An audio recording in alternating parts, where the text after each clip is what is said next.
అబ్బో ఇక్కడ కేజీ చీరలు కొంటే అర కేజీ చీరలు ఫ్రీ అంట. మంగళ్య షాపింగ్ మాల్, కేజీల్లో సేల్, టన్నుల్లో ఆనందం.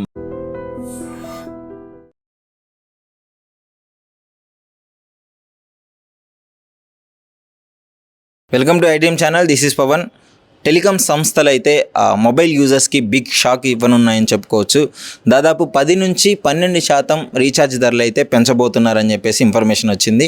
అంటే దాదాపు ఇప్పటికే 2024లో చాలా వాటికి రీఛార్జ్ ధరలు పెంచడం వల్ల జియో నుంచి అదేగా ఎయిర్టెల్ నుంచి బిఎస్ఎన్ఎల్కి పోర్ట్ అయిన ఆ యూజర్స్ని అయితే మనం గతంలో చూడడం జరిగింది. కానీ ఇప్పుడు మళ్ళీ దాదాపు అన్నీ కలిసి ఒకేసారి ఈ విధంగా పెంచడం అనేది మొబైల్ యూజర్స్కి అయితే బిగ్ షాక్ అని చెప్పుకోవాలి. సో టెలికాం సంస్థల్లోనే దాదాపు ఒక కొత్త రెవల్యూషన్ తీసుకొచ్చింది 5G నెట్వర్క్ అనేది. అదేవిధంగా 5G నెట్వర్క్ వచ్చిన తర్వాత దాదాపు అందరూ 5G డేటా వేయించుకోవడానికి కానీ 5G ప్లాన్స్ వేయించుకోవడానికి చాలా ఇష్టపడుతున్నారు. ఎందుకంటే అది అన్లిమిటెడ్ డేటా ఇస్తుంది కాబట్టి.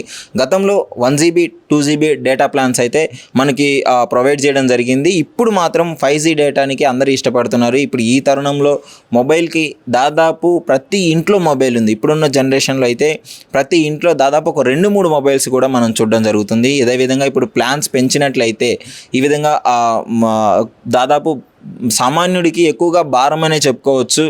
ఎందుకంటే ఇప్పటికే అత్యధిక ప్లాన్స్ ఉన్నాయి. బేస్ ప్లాన్ అయితే అదే విధంగా ఉంటుందని చెప్పి ఒక చిన్న ఇన్ఫర్మేషన్ ఉంది.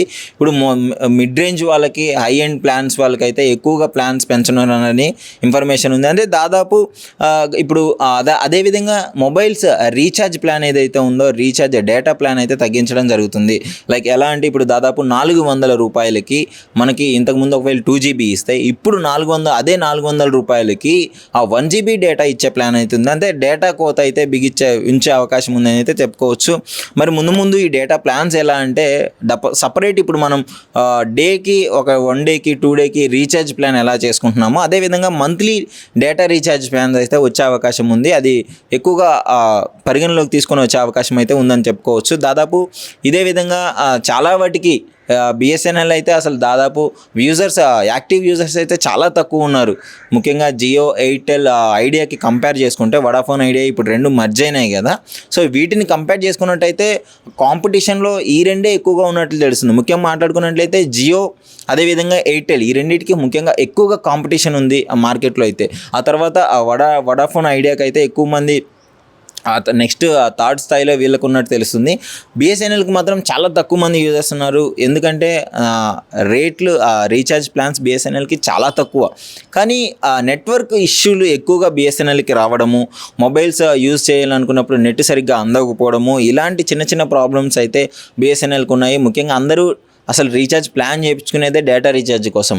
ఆ డేటా రాకపోవడంతో బిఎస్ఎన్ఎల్ నెట్వర్క్ ఇష్యూ రావడంతో అక్కడ యూజర్స్ అయితే తక్కువగా ఉన్నట్టయితే తెలుస్తుంది.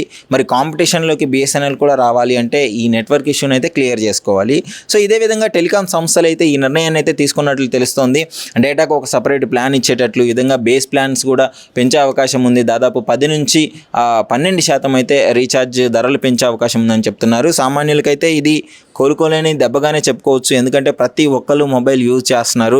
డేటా లేకుండా అయితే ఎవ్వరూ మొబైల్ యూజ్ చేయరు. కొంతమంది దీనికి ఆసక్తికరంగా కామెంట్లు కూడా పెట్టడం జరుగుతుంది. వీటన్నిటికంటే డబ్బా ఫోన్ మేలు, కీప్యాడ్ ఫోన్ వాడితే మంచిది అని చెప్పేసి నెటిజన్స్ అయితే కామెంట్స్ పెడుతున్నారు. అదేవిధంగా ఇంకొంతమంది పొలిటికల్గా కూడా ఇప్పుడున్న అధికారంలో ఉన్న పార్టీ వాళ్ళను బాదుతున్నారు, వాళ్ళు మనల్ని బాదుతున్నారు అని చెప్పేసి ఈ విధంగా కొన్ని కామెంట్స్ కూడా పెట్టడం జరుగుతుంది. సో మొత్తానికి ఏది ఏమైనా రీఛార్జ్ ధరలు పెరిగినట్లయితే ఆ టెలికాం సంస్థలు ఇదే నిర్ణయం మీద స్టాండ్ అయి ఉన్నట్లయితే దాదాపు ఒక middle class below poverty level వరకు అయితే చాలా అంటే ఎక్కువగా ఇబ్బందికరంగా ఉండే అవకాశం అయితే ఉంటుంది. మరి చూడాలి. ముఖ్యంగా మీరేమనుకుంటున్నారు? ఈ విధంగా 10 నుంచి 12% ఒకేసారి పెంచడం పైన మీ అభిప్రాయం ఏమనుకుంటున్నారు? బిఎస్ఎన్ఎల్కి ఏమన్నా కన్వర్ట్ అయ్యే అవకాశం ఉందా? బిఎస్ఎన్ఎల్ ఛార్జెస్ చాలా తక్కువ ఉన్నాయి రీఛార్జ్ ఛార్జెస్, కానీ ఆ నెట్వర్క్ ఇష్యూ వల్ల కన్వర్ట్ అవ్వలేకపోతున్నారు. అసలు మీ అభిప్రాయం ఏంటి అనేసి డెఫినెట్గా కామెంట్ రూపంలో అయితే తెలియజేయండి. నిజంగా ప్రస్తుతం ఉన్నటువంటి సమాజం దేనికి ప్రయారిటీ ఇస్తుంది? ఆర్థిక సంబంధాల చుట్టూ మాత్రమే తిరుగుతుంది. మళ్ళీ ఎన్నికలంగానే చాలా విరక్తి కలుగుతాం. మంచి అనిపిస్తుంది కదా. లేడీస్ కూడా ఛాలెంజింగ్ జాబ్స్ చేసినప్పుడు చాలా బాగుంటది. ట్రాఫిక్ అసిస్టెంట్స్ గా నియమించిన ట్రాన్స్జెండర్స్ అందరితో సాల్యూట్ చేయించుకుంటున్నారు. ఫుడ్ డెలివరీ ఇవ్వటానికి వెళ్ళినటువంటి డెలివరీ బాయ్ అనిల్ పై కళ్ళ ముందు పెళ్ళండి